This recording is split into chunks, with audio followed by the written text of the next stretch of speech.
그래서 내가 이제 비 오니까 S라고 해가지고 케이스 레포트를 하나 하고 싶다 그랬거든. 그걸 계속 맡고 있는 거야. 정보.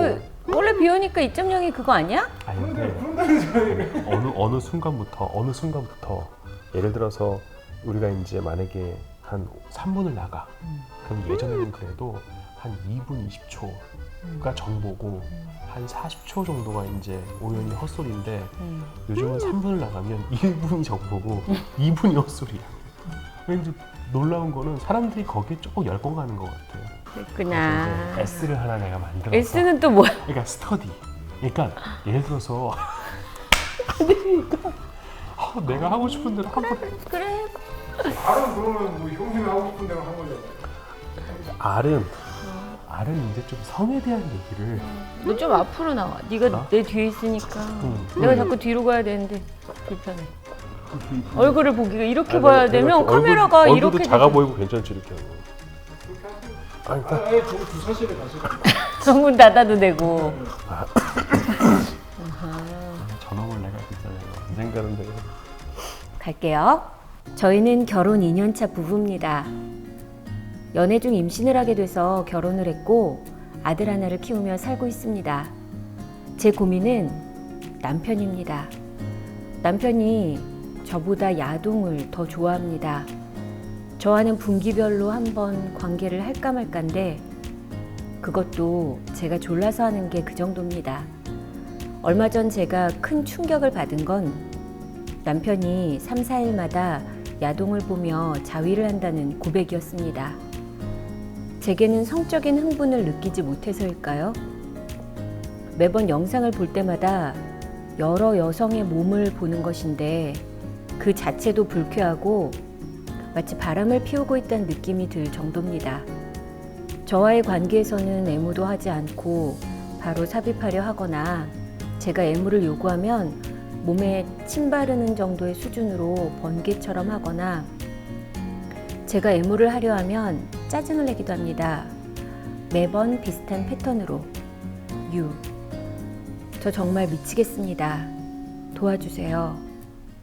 일단 정말 좀 도움을 필요로 하고 또 부부간의 관계가 좀 더 정상적이었으면 좋겠다라는 느낌이 좀 드는 사연입니다. 네. 좀 이렇게 사연만 들었을 때는 좀 느낌이 어떠세요? 제가 이 여자분이라면 되게 속상할 것 같아요. 근데 우선은 이유를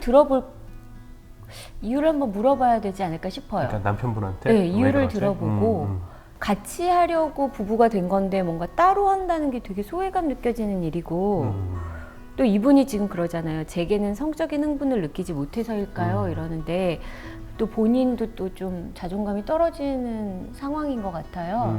그렇죠. 근데 오해도 있을 수 있으니까. 예. 실제로 지금 저희 병원에서 치료를 받고 계신 환자분의 케이스고. 아 정말요? 네, 그리고 그건 되게 긍정적이네요. 그렇죠. 이런 문제로 부부가 그럼요. 함께 올 수 있다는 것 그럼요. 자체가. 동의 하에서 이제 이런 사연을 우리가 이제 비오니까 R이라고 하는 또 방송을 통해서 이렇게 또 전할 수 있게 됐는데요. 남성분의 경우는 야한 동영상의 중독까지는 아니지만 동영상에 집착을 하고 있는 상황은 분명하더라고요. 사연을 보내신 분은 본인은 이제 섹슬리스 커플이라고 생각을 한 거예요. 실제로 부부가 1년 한 평균을 냈을 때 한 달에 한 번 월 1회 이하로 성관계를 하는 그런 커플을 우리는 섹스리스라고 이제 정의를 하죠. 이 여성분은 내 남편이 성적인 욕구가 좀 떨어졌나? 혹은 남성 갱년기인가를 고민했고 내가 좀 성적인 매력이 없나라는 고민도 했고 그런데 이 배우자분, 남편의 입장에서는 정서적인 교감 내지는 교류가 때로는 귀찮았던 거예요. 원래 성관계라고 하는 거는 그냥 무슨 뭐 전후 관계없이 그냥 삽입 이게 성관계가 아니라 뭐 달콤한 어떤 대화서부터 그리고 이렇게 애무라고 하는 또 어떤 교감, 정서적인 어떤 흥분감 이런 거를 다 그냥 생략하고 다 귀찮아하셨던 거를 분명한 것 같아요. 그리고 약간의 두려움. 그러니까 이분도 욕구는 분명히 있었죠. 근데 내가 아이를 임신하고 있는데 내 욕구를 해소하는 게 적절했냐? 그리고 이걸 해도 괜찮을까? 이런 고민을 하는 찰나에 본인 표현으로는 이거예요. 판도라의 상자를 열었다는 거예요. 자기가 중고등학생 때 야동을 되게 좋아했던 적이 있었는데 열심히 살다 보니 이제 야동을 안 보다가 아이를 갖고 이제 아내가 임신하고 있는 동안에 야동을 보기 시작했는데 너무 좋았다는 거예요. 그러면서 어떤 정서적인 교감이나 본인 표현으로는 정서적인 소비 없이 그냥 내 욕구를 해소할 수 있게 된 거예요. 그러니까 부부 입장에서는 섹스리스인데 이 남편 입장에서는 본인의 욕구를 다 해소하고 산 거였죠. 지금 일단 남성분한테는 좀 되게 어려워요. 이제 야한 동영상을 절제하고 그리고 이제 본인의 판타지를 가지고 이제 자위를 좀 하는 연습도 시키고 그리고 배우자분이 자위를 좀 도와주게끔 하는 것도 하거든요. 그런데 실제로 이 남성분이 이걸 받아들이는 과정이 쉽지가 않아요. 그러니까 여성분이 갖게 되는 어떤 심적인 충격을 이거를 완화하고 해소하는 게 남성 입장에서도 지금 쉬운 건 아니에요. 근데 제가 이렇게 주변 분들한테 이렇게 우연히 듣다 보면 부부들이 같이 보는 경우도 있다고 하더라고요. 그럼요. 네, 네. 그것도 하나의 치료 과정일 수 있죠. 그렇죠. 그렇게 하면 좀 도움이 되지 않을까요? 그렇죠. 이제 그것도 과정 중에 하나죠. 그러니까 실제로 이 커플을 한 침대에 이렇게 무조건 침대에 일정 시간 같이 있게 해요. 그럴 때 영상을 보게 하는데 이 남성분이 갖고 있는 영상을 보게 하는 건 쉬운 일은 아닙니다.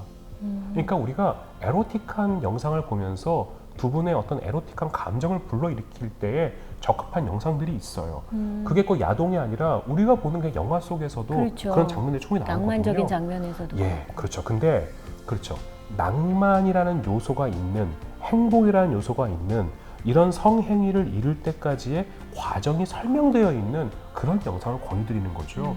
지금은 부부 밖에서 해소되고 있는 이 성적인 욕구를 부부 안으로 갖고 오는 게 치료의 핵심이 될 거예요. 물론 여기에는 부부간의 대화가 절대적이고 필수적이죠. 약간의 서로 내려놓고 또 서로 이해하고 그런 부분들은 반드시 필요할 거고 너무 부끄럽고 힘들다 하더라도 그 부끄러움을 넘을 수 있는 단계까지는 가는 게 지금은 중요하다. 그리고 이 남성분의 얘기를 들으면서 이 남성분이 왜 이렇게 행동을 하게 됐고 왜 심리적으로 위축을 느낄 수밖에 없었는지 또 여성분은 왜 이렇게 힘들어 했는지에 대한 내용도 제가 이해할 수 있는 부분이 있었어요. 이제 이런 거에 대한 얘기를 조금 더 해보는 게 좋을 것 같아요. 네네. 그 남녀가 같이 침대에서 뭐 영상을 보는 게 치료법이라고요? 그러니까 이게 예를 들어서 그렇죠. 더 질문해 보세요. 예, 그런 과정이 있어요. 그러면 뭐 섹스리스를 그 해소하는 그 과정 중에 치료 과정 중에 네, 그러니까 치료 방법 중에 또 하나 중에 하나는 그러니까 이건 뭐 이제 좀 약간 좀 전문적이어서 그런데 그러니까 침대에 있으면서 실제로 성관계를 하지 않게끔 그냥 여기서 서로 그러니까 핸드폰을 못 보게 해요. 그냥 서로 책을 읽든 대화를 나누든 그냥 그 한 공간에 처음에는 있게끔 먼저 시작을 해요. 네. 그 영상은 그러면 침대에서 어떻게 트는 거예요? TV가 앞에 있지 않을까요? 네, 뭐 아니면 뭐 근데 보통은 TV가 있으니까. 그러니까 같이 그러니까 지금 침대에서 하는 치료는 어쨌든 서로의 어떤 공감이나 애정이나 어떤 끈끈함을 만들어가기 위한 과정 중에 하나고요.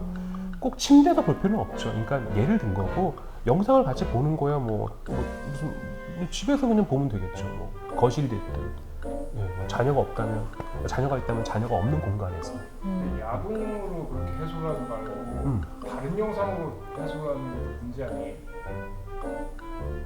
다른 영상이라면 뭘?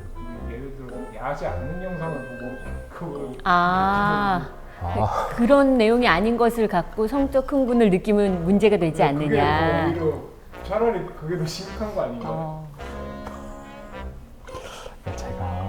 이게 제가 원하던 바가 아니거든요. 이게 그러니까 이 질문을 다 빼야 돼. 다 빼고 권 PD 없을 때 몰래 촬영을 해야 돼.